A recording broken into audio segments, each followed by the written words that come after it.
ঈশ্বৰৰ মহিমা হওক, ঈশ্বৰৰ এজন ভাল সৈনিক।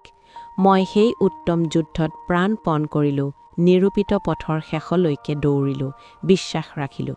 ২ তিমথেও ৪:৭ খ্ৰীষ্টিয়ান জীৱনৰ ৩টা কথাৰ ভিতৰত আটাইতকৈ গুৰুত্বপূৰ্ণ কথাটো হ'ল ভাল যুঁজখনত যুঁজ দিয়া। আক্ষৰিক ইছৰাইলী লোকসকল আমাৰ আধ্যাত্মিক ইছৰাইলীসকলৰ বাবে ছাঁ আৰু আদৰ্শ স্বৰূপ। শাস্ত্ৰৰ 2টা অংশত কোৱা হৈছে যে তেওঁলোকক মিছৰ দেশৰ পৰা উলিয়াই অনা হৈছিল। যাত্ৰা পুস্তকত কৈছে, যদিও পলেষ্টীয়সকলৰ দেশেদি বাট চমু, তথাপিতো পলেষ্টীয়সকলৰ লগত যুদ্ধ দেখি তেওঁলোকে অনুতাপ কৰি যাতে মিছৰলৈ উভতি নাযায়, সেয়েহে ঈশ্বৰে তেওঁলোকক পলেষ্টীয়সকলৰ দেশৰ পথেৰে লৈ যোৱা নাছিল, বৰঞ্চ তেওঁলোকক লোহিত সাগৰৰ মৰুভূমিৰ পথেৰে ঘূৰাই নিছিল। দ্বিতীয়তে, যাত্ৰা পুস্তকত আৰু কোৱা হৈছে যে ইছৰাইলৰ সন্তানসকলে ঈশ্বৰৰ পৰাক্ৰমী হাত লৈ ওলাই গৈছিল। ফাৰনে নিজৰ সৈন্যবাহিনীৰে ইছৰাইলীসকলক খেদি গৈছিল। ইয়াতো ঈশ্বৰে তেওঁলোকক তেওঁলোকৰ লগত যুদ্ধ কৰিবলৈ নিদিলে, কিন্তু ঈশ্বৰে নিজেই মিছৰীয়সকলক লোহিত সাগৰত উপুৰাই ধ্বংস কৰিলে। চমুকৈ ক'বলৈ গ'লে ইছৰাইলীসকলে মিছৰ দেশৰ পৰা পৰাক্ৰমেৰে ওলাই আহিছিল। হয় তেওঁলোকে পৰামৰ্শ দিয়া ঠাইয়েদি, নহয় তেওঁলোকৰ অব্যাহত থকা মৰু অঞ্চলেদি যাত্ৰাত চলাই আনিছিল, যাতে তেওঁলোকে কোনো প্ৰকৃত যুদ্ধৰ সন্মুখীন নহয়। যাত্ৰা পুস্তকত যদিও অমালেকে ৰেফিডিমত ইছৰাইলীসকলৰ সৈতে যুদ্ধ কৰিছিল, তথাপিতো মছিয়ে ঈশ্বৰৰ ওচৰত হাত তুলিছিল আৰু ইছৰাইলীসকলে জয়ী হৈছিল। মিছৰ দেশৰ পৰা ওলাই যোৱা বীৰ পুৰুষসকলে মিডিয়নীয়সকলক প্ৰতিশোধ ল'লে আৰু ধ্বংস কৰিলে। তেওঁলোকে যুদ্ধ কৰিছিল আৰু জৰ্ডনৰ পাৰত থকা দেশখনক দখল কৰিছিল। আনহাতে যিহুশোৱা আৰু কালেবে প্ৰতিনিধিত্ব কৰা আৰু প্ৰভুৰ লগত লাগি থকা ভৱিষ্যৎ প্ৰজন্মই যুদ্ধ কৰিছিল। কিন্তু সাধাৰণতে যেতিয়া আমি ইছৰাইলীসকললৈ মনোযোগ দিওঁ, যদিও তেওঁলোকে মিছৰ দেশৰ পৰা যুদ্ধৰ মানুহ হিচাপে ওলাই আহিছিল, তথাপিতো তেওঁলোকৰ প্ৰকৃত যুদ্ধ হৈছিল সেই সময়ত যেতিয়া তেওঁলোকে দেশখন দখল কৰিবলৈ গৈছিল। বিশেষকৈ আগৰ তুলনাত কানানত জৰ্ডনৰ সিপাৰে অধিক যুদ্ধ হৈছিল। আমি খ্ৰীষ্টিয়ান মহলত জানো যে আমি কানান দেশৰ উত্তৰাধিকাৰী হোৱা উচিত, যিখন হৈছে চিৰন্তন স্বৰ্গীয় কানান। এতিয়া স্বৰ্গত কোনো যুদ্ধ নহ'ব। স্বৰ্গত নাগৰ বিৰুদ্ধে যুদ্ধ কৰা আমি নহয়, কিন্তু মাইকেল আৰু তেওঁৰ স্বৰ্গদূতসকলে যুদ্ধ কৰিব। সেয়েহে আমি ইছৰাইলীসকলৰ মৰুভূমি যাত্ৰা আৰু কানান দেশৰ যুদ্ধৰ বিষয়ে আধ্যাত্মিকভাৱে চিন্তা কৰাটো প্ৰয়োজন। এই জগতত আমাৰ জীৱনকালত ঈশ্বৰৰ আজ্ঞা পালন কৰি আমাৰ ঈশ্বৰৰ প্ৰশংসা আৰু উপাসনা আৰু সেৱা কৰি ঈশ্বৰীয় জীৱন যাপন কৰা মৰুভূমি যাত্ৰা হৈছে আমাৰ আক্ষৰিক জীৱন। কানান দেশৰ অৰ্থ হ'ল ই আমাৰ আধ্যাত্মিক জীৱন, য'ত আমি জয় লাভ কৰিবলৈ উত্তৰাধিকাৰী হ'বলৈ যুঁজিব লাগিব। আমাৰ অন্তৰ্নিহিত মানুহৰ আধ্যাত্মিক জীৱন, যিটোক জুখি হিচাপে লোৱাটো যোগ্য হ'ম। ঈশ্বৰৰ প্ৰেমী নহয়, কিন্তু পেট আৰু সুখ প্ৰেমী, ঈশ্বৰ ভক্তিৰ এটা ৰূপ থকা কিন্তু তাৰ শক্তিক অস্বীকাৰ কৰা, তেওঁলোকৰ বাবে কোনো যুদ্ধই নহয় বা অসুবিধাও নহয়। যিসকলে অসাৰ বস্তুক দেৱতা হিচাপে কয়, তেওঁলোকৰ বাবে জীৱন হৈছে খোৱা বোৱা কৰা আৰু উঠি খেলা কৰা, খেলা-ধূল আৰু জীয়াই থকাই জীৱন। কিন্তু এইটো সঁচা যে যিসকলে খ্ৰীষ্ট যীশুত ধাৰ্মিকভাৱে জীয়াই থাকিব, তেওঁলোকে সকলোৱে অত্যাচাৰৰ সন্মুখীন হ'ব। বিৰোধী শয়তানে গুজৰি থকা সিংহৰ দৰে শক্তিৰে তেওঁলোকৰ বিৰুদ্ধে কাম কৰিবলৈ ঘূৰি ফুৰে। যদিও আমাৰ আধ্যাত্মিক জীৱনত যুদ্ধ আছে বুলি কোৱা হয়, আমাৰ মল্লযুঁজ মাংস আৰু তেজৰ বিৰুদ্ধে নহয়, কিন্তু আমাৰ মল্লযুঁজ শয়তানৰ কৌশলৰ বিৰুদ্ধে, ৰাজত্বৰ বিৰুদ্ধে, ক্ষমতাৰ বিৰুদ্ধে, এই জগতৰ অন্ধকাৰৰ শাসকসকলৰ বিৰুদ্ধে, ওখ ঠাইত আধ্যাত্মিক দুষ্টতাৰ বিৰুদ্ধে হৈছে।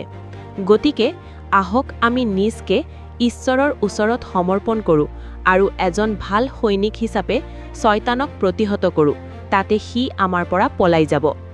ইয়াৰ দ্বাৰা আমি প্ৰভুত আৰু তেওঁৰ পৰাক্ৰমী শক্তিত শক্তিশালী হ'ব লাগিব আৰু ঈশ্বৰৰ সমগ্ৰ কৱচ পিন্ধিব লাগিব আৰু উত্তম যুদ্ধ কৰিব লাগিব, আৰু সকলো কৰি এজন যোদ্ধা হিচাপে আমি ঈশ্বৰৰ আগত দৃঢ় হ'ব পাৰিম। খ্ৰীষ্টৰ এজন ভাল সৈনিক হ'বলৈ আমিও পাচনি আৰু নেতাসকলৰ সৈতে দুখ কষ্ট সহ্য কৰিব লাগিব।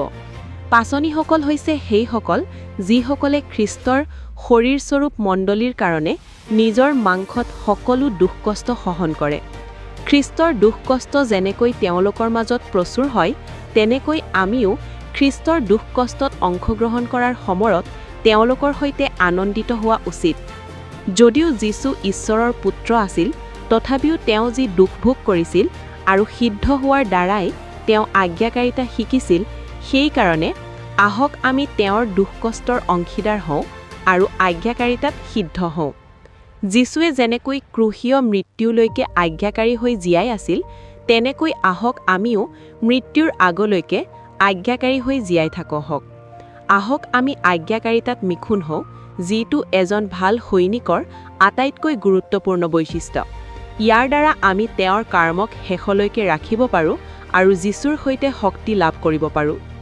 খ্ৰীষ্ট যীশুৰ এজন ভাল সৈনিক হ'বলৈ আৰু তেওঁক সৈনিক হ'বলৈ বাছি লোৱাজনক সন্তুষ্ট কৰিবলৈ আমাৰ আধ্যাত্মিক জীৱনক আমি এই জীৱনৰ কাম-কাজৰ লগত নিজকে জড়িত কৰা উচিত নহয়। এজন সেৱাৰ মানুহক তেওঁৰ দৈনন্দিন জীৱনত প্ৰয়োজনীয় সকলো সুবিধা, মজুৰি আৰু অন্যান্য ভাত্তা কৰ্তৃপক্ষই সঠিকভাৱে দিয়ে। তেনেকৈ আমাৰ জীৱনত আমি ঈশ্বৰৰ এজন ভাল সৈনিক হিচাপে তেওঁৰ হিয়দীয় শক্তি আমাক দিয়া হৈছে, যিবোৰ জীৱন আৰু হিয় ভক্তিৰ সৈতে জড়িত। গতিকে আমি এই জীৱনৰ কাম-কাজত জড়িত হোৱা উচিত নহয় বা এই জীৱনৰ চিন্তাৰ বাবে বোজা হৈ জীয়াই থকা উচিত নহয়। যদি আমি ঈশ্বৰৰ সেৱা কৰা লোক হওঁ, তেন্তে আমাৰ জীৱনৰ বাবে কি খাব বা পান কৰিব লাগে আৰু কি পিন্ধিব লাগে সেই বিষয়ে কোনো চিন্তা কৰা উচিত নহয়। আমি ঈশ্বৰৰ ধন সম্পত্তিৰ সেৱা কৰা জগতৰ জাতিসকলৰ দৰে হ'ব নালাগে। যিহেতু কোনেও তেওঁলোকৰ যত্ন নলয়, সেয়েহে তেওঁলোকে বহু কথাত বিচলিত হয়। আপোনালোকৰ সকলো চিন্তাৰ ভাৰ তেওঁৰ ওপৰত পেলাই দিয়ক, কিয়নো তেওঁ আমাৰ যত্ন লয়। পবিত্ৰ আত্মাৰ দ্বাৰা ঈশ্বৰৰ ৰাজ্যৰ অভিজ্ঞতাৰ সৈতে যেতিয়া আমি ঈশ্বৰক সেৱা কৰোঁ, তেতিয়া আমাৰ ঈশ্বৰে আমাত সন্তুষ্ট হয়। যিহেতু আমি যিজনে আমাক সৈনিক হ'বলৈ বাছি লৈছে, তেওঁক সন্তুষ্ট কৰোঁ, সেয়েহে আমি ঈশ্বৰৰ ৰাজ্য বিচাৰোঁ আৰু আমাৰ স্বৰ্গীয় সৰ্বশক্তিমান সেনাপতিয়ে আমাৰ পাৰ্থিৱ জীৱনৰ বাবে প্ৰয়োজনীয় সকলো দিব। আমাৰ পৰিশ্ৰম প্ৰভুত অসাৰ নহয় বুলি জানি আমি সদায় প্ৰভুৰ কামত প্ৰচুৰ হওঁ আহক। যীশুৱে নিজৰ শাৰীৰিকভাৱে জীয়াই থকা দিনত সদায় ঈশ্বৰক সন্তুষ্ট কৰা কামবোৰ কৰিছিল আৰু জীয়াই আছিল। তেনেদৰে আমি আমাৰ জীৱনৰ মূল্যৱান সময়বোৰ মুক্ত কৰিব লাগিব। আমি যিয়েই নকৰোঁ, মানুহৰ বাবে নহয়, পৰিয়ালৰ সদস্যৰ প্ৰতি নহয়, প্ৰিয়জনৰ বাবে নহয়, কিন্তু প্ৰভুৰ দৰে কৰক হওক। প্ৰভুৰ পৰা উত্তৰাধিকাৰৰ পুৰস্কাৰ লাভ কৰিব বুলি হৃদয়ৰে কৰক। আহক আমি এজন ভাল সৈনিক হওঁ আৰু ঈশ্বৰক সেৱা কৰোঁ। যিহেতু মই খ্ৰীষ্ট যীশুৰ ভাল সৈনিক, আমাক সৈনিক হ'বলৈ বাছি লোৱাজনক সন্তুষ্ট কৰিবলৈ এখন উত্তম যুদ্ধ কৰোঁ হওক। অৰ্থাৎ আমি আমাৰ যুদ্ধত শত্ৰুক পৰাস্ত কৰাই নহয়, আমিও মহান লুটপাটৰ অংশ পোৱা উচিত। কনান যুদ্ধৰ পিছত তেওঁলোকে নিজৰ ঘৰলৈ উভতি অহাৰ সময়ত ৰুবেনিয়া আৰু তেওঁৰ সংগীসকলে শত্ৰুৰ পৰা লুটপাট হিচাপে বহুতো ধন লৈ উভতি আহিছিল। সেই হিচাপে আমিও ঈশ্বৰৰ প্ৰতি ধনী হৈ অনন্তকাললৈ ঘূৰি অহা উচিত। আমাৰ জীৱনত ঈশ্বৰৰ আশীৰ্বাদে ঐশ্বৰিক অভিজ্ঞতাৰে সমৃদ্ধ কৰে। আমাৰ নিজৰ পৰিশ্ৰমৰ দ্বাৰা একো যোগ কৰিব নোৱাৰি। গতিকে আশীৰ্বাদৰ বাবে জাকুবৰ দৰে আমিও মল্লযুঁজ কৰি জয়ী হ'ব লাগিব। প্ৰাৰ্থনাত আমি চেষ্টা কৰিব লাগিব আৰু ঈশ্বৰৰ ওচৰত কান্দন কৰি প্ৰাৰ্থনা কৰিব লাগিব। জাকুবে নিজৰ পৰিয়াল আৰু তেওঁৰ পাৰ্থিৱ আশীৰ্বাদ পোৱা সকলো বস্তু নদীৰ ওপৰেৰে পঠিয়াই নিজকে প্ৰাৰ্থনা কৰিবলৈ উৎসাহিত কৰিছিল। একেদৰে আমিও আমাৰ এই জীৱনত মনৰ পৰা সকলো চিন্তা আঁতৰ কৰিব লাগিব। তাৰ পিছত প্ৰাৰ্থনাত মল্লযুঁজ কৰিব লাগিব। আমি যিসকলে অকলশৰীয়া হৃদয়েৰে ঈশ্বৰৰ সেৱা কৰি আছোঁ, একে হৃদয়েৰে আমি অকলেই ঈশ্বৰৰ ওপৰত বিশ্বাস কৰিব লাগিব। তেওঁলোকৰ কাৰণে আমাৰ ঈশ্বৰে নিজকে শক্তিশালী বুলি প্ৰকাশ কৰিব। যদিহে তুমি মোক আশীৰ্বাদ নিদিয়া, মই তোমাক যাবলৈ নিদিওঁ। জাকুব হিচাপে সুস্থিৰ হোৱাৰ বাবে আমি প্ৰাৰ্থনাত চেষ্টা কৰিব লাগিব। ইয়াৰ দ্বাৰা স্বৰ্গীয় স্থানত সকলো আধ্যাত্মিক আশীৰ্বাদেৰে আশীৰ্বাদ পাবলৈ আমি প্ৰাৰ্থনাত চেষ্টা কৰিব লাগিব আৰু জীয়াই থাকিব লাগিব। প্ৰজ্ঞাৰ দ্বাৰা এটা ঘৰ নিৰ্মাণ কৰা হয় আৰু বুদ্ধিৰ দ্বাৰা ইয়াক প্ৰতিষ্ঠা কৰা হয়, আৰু জ্ঞানৰ দ্বাৰা কোঠাবোৰ সকলো বহুমূল্যা আৰু সুখদায়ক ধনেৰে ভৰি পৰিব।